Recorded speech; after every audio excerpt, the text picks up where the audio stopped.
Hello दोस्तों, welcome to Vidya home. आज हम आपके लिए लाए हैं लॉ ऑफ टॉर्ट में definition and elements of defamation, मानहानि की परिभाषा और तत्व।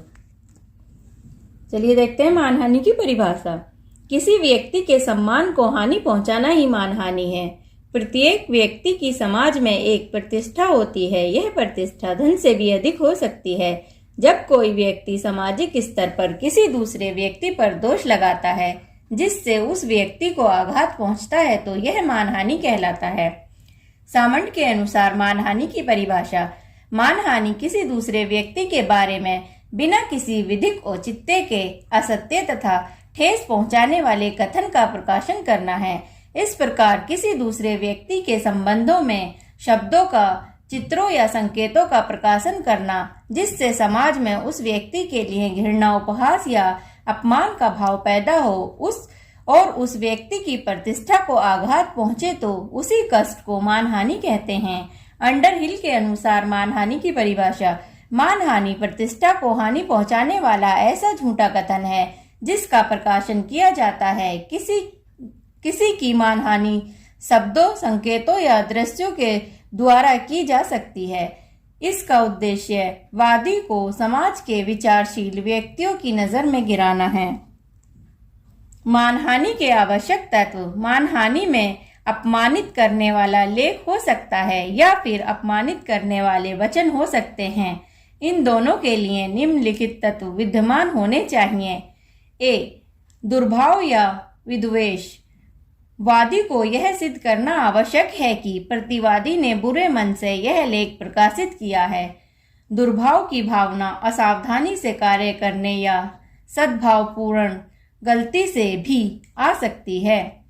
बी. शब्दों को मानहानि कारक होना चाहिए। प्रकाशित लेख या वचन में प्रतिष्ठा को कम करने वाले कारक होने आवश्यक हैं, जैसे नंबर 1, वादी के प्रति घृणा, उपहास, अपमान, बदनामी पैदा करने वाले तथ्य। नंबर 2, उसके पेशे या व्यापार को हानि देने वाले वचन। नंबर 3, उसको समाज, मित्र, संबंधी, पड़ोसी के सामने उपेक्षित या शर्मिंदा करने वाले वचन या कार्य।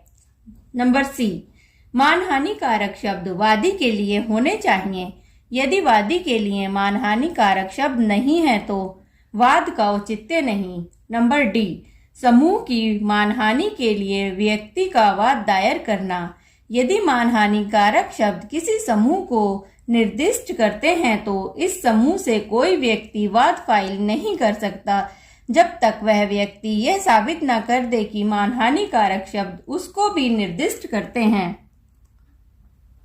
नंबर ई, मानहानि कारक शब्दों का प्रकाशन होना आवश्यक है। यदि प्रकाशित शब्दों को वह खुद पढ़ता है और दूसरा कोई नहीं पढ़ता है तो यह मानहानि नहीं। इसलिए प्रकाशित सामग्री को दूसरे व्यक्तियों का पढ़ना आवश्यक है।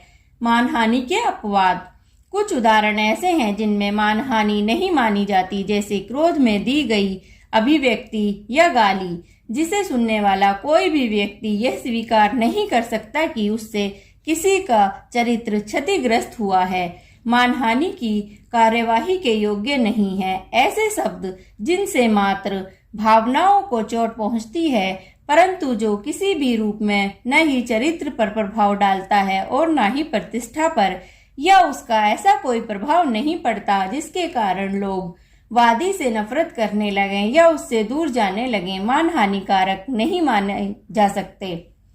वक्रोक्ति: वक्रोक्ति किसी बात की तरफ इशारा करने का एक विशेष तरीका है जिसमें शब्द बड़े निर्दोष दिखाई देते हैं और बाहरी रूप से उनमें कोई अपमानजनक भाव नहीं छिपा होता है, परंतु विशेष परिस्थिति के संदर्भ में पढ़ने से दूसरा अर्थ पैदा हो जाता है और वे अपमानजनक शब्द बन जाते हैं। इसका उदाहरण टोली बनाम J.S. Fry and sons limited का वाद महत्वपूर्ण है। दोस्तों, विधि के विषय से संबंधित वीडियो और important notes and question bank के लिए नीचे दिए लिंक पर विजिट करें www.vidyahome.com। Thank you guys.